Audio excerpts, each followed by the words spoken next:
বন্ধুরা, বর্তমান আছি আমরা নাথাং ভ্যালি, যেটা নিয়ার অ্যাবাউট 14,000 ফিট উচ্চতায় আমরা আছি। বন্ধুরা, নাথাং কথার অর্থ হচ্ছে না মানে জঙ্গল, আর থাং মানে হচ্ছে একটা ওপেন এরিয়া। তো এটা ইন্দো চায়না ঠিক কাছাকাছি এটা একটা অবস্থিত। নাথাং ভ্যালির একটা বিশেষ বৈশিষ্ট্য আছে, সেটা হচ্ছে হরভজন সিং, বাবা হরভজন সিং। এটা বাবা মন্দির নামেই পরিচিত।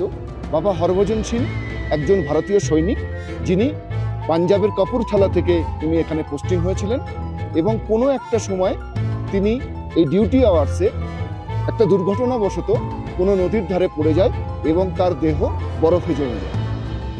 তার নিকট কোনো একজন বন্ধু বা তার খুব কাছের একজন বন্ধু তার স্বপ্নাদেশ পায় এবং সেটাকে ইগনোর করে সে স্বপ্নাদেশ পাওয়ার পরে।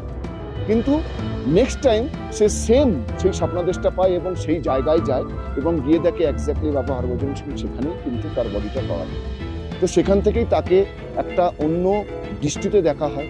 বলা যেতে পারে তিনি ভগবানের আসনে বসে আছেন, এবং বর্তমানে এখানে যারা সৈনিক আছেন তারা তাকে যথেষ্ট মান্যতা দেন, প্রাধান্য দেন, এবং তার সমস্ত ধরনের অফিসিয়াল ড্রেস প্রত্যেক দিন তাকে মেনটেন করানো হয়। এখনো তিনি তার ডিউটি কিন্তু তার অ্যাটেন্ডেন্সের খাতায় কিন্তু তার জমা হয়, এবং এখানকার যারা সৈনিক তারা মনে করেন যে কোনো বিপদে বাবা হরভজন সিং তাদেরকেই কিন্তু কোনো না কোনো কারণে ইন্ডিকেট করেন। তো এই হচ্ছে বাবা মন্দিরের ইতিহাস, এবং এটা আজকে বলা যেতে পারে একটা ধর্মস্থানও হয়ে উঠেছে বাবা মন্দিরের কারণে, বাবা হরভজন সিংয়ের কারণে।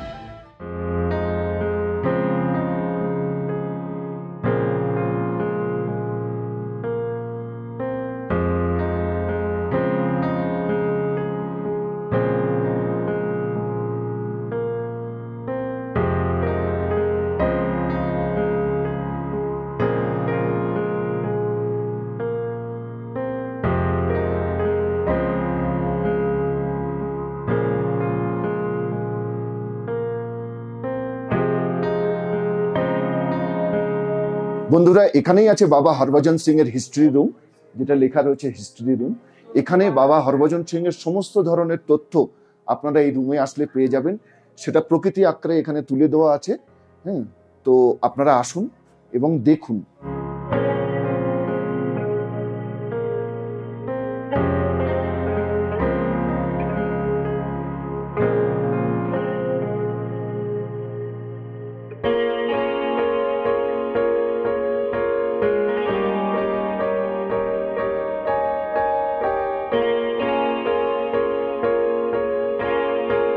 তো বন্ধুরা, এত উপরে এসে যদি কারোর কফি খাওয়ার ইচ্ছা হয় তো সেটা থেকে মিস হবে না, কারণ এখানে একটা বাবা মন্দিরে ক্যাফেও আছে।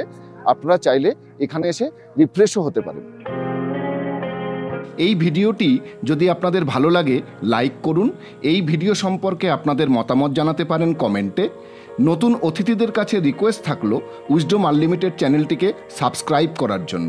উইজডম আনলিমিটেডের সাথে থাকুন, দেখতে থাকুন। দেখা হচ্ছে পরের পর্বে।